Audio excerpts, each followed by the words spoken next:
Justice Department and intelligence officials have agreed to meet with congressional leaders to review classified information from the Russia investigation.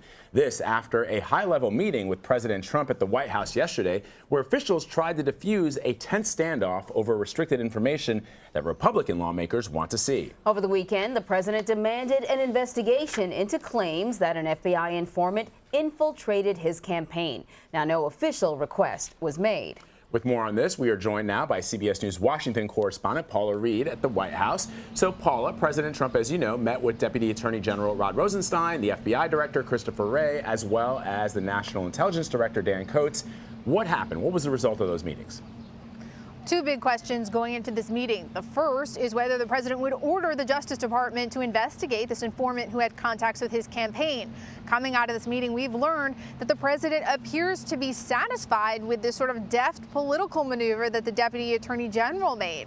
The Deputy Attorney General didn't wait for the president to make good on his threat Sunday to order an investigation. Instead, Rod Rosenstein just passed this whole issue of the informant off to the Office of Inspector General. They already have an open investigation looking at different things that happened during the first stage of the Russia probe.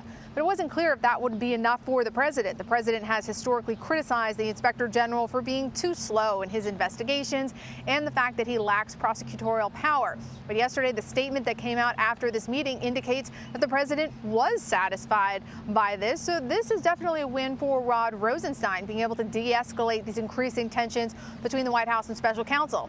The other question we had going into this meeting is what was going to happen with this ongoing dispute between the Justice Department and congressional leaders. Congressional leaders have been trying to get the Justice Department to hand over certain documents related to that informant. They've had a few meetings, but so far congressional leaders have not been satisfied with what the Justice Department was willing to produce. After this meeting, we learned that the Chief of Staff, John Kelly, will broker a meeting between congressional leaders and the Justice Department, allowing some congressional leaders to review classified information. So what did these lawmakers hope to discover? Well, it depends who you ask. These lawmakers say that they need to watch the watchmen. They need to make sure that the origins of the Russia probe were not politically motivated. They want more information about this informant. But the FBI has said that they want to protect the identity of this informant, not only for his security, but also for the integrity of other investigations that he's working on. Now, Democrats have criticized this effort to get this information, saying that really Nunes and others, they are just engaged in more tactics trying to undermine the special counsel. So in terms of what they're looking for, it just depends who you ask. So, Paula, is this a win for the president?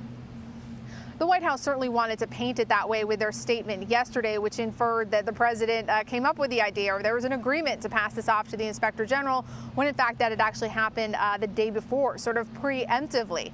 The other reason this isn't necessarily a win is that we don't have a lot of details about that meeting that the Chief of Staff will lead. We don't know what congressional leaders will be there, and we don't know what they're going to see. There's already been a series of meetings between congressional leaders and the Justice Department that have not ended well. In fact, congressional leaders rejected the Justice Department's last request for a follow-up meeting. So it's not clear how successful that is going to be in terms of de-escalating that feud between Justice and Congress. Yeah, the question really is, so, you know, Rod Rosenstein was able to sort of pacify the president for now, but are these issues that are going to continue to bubble up?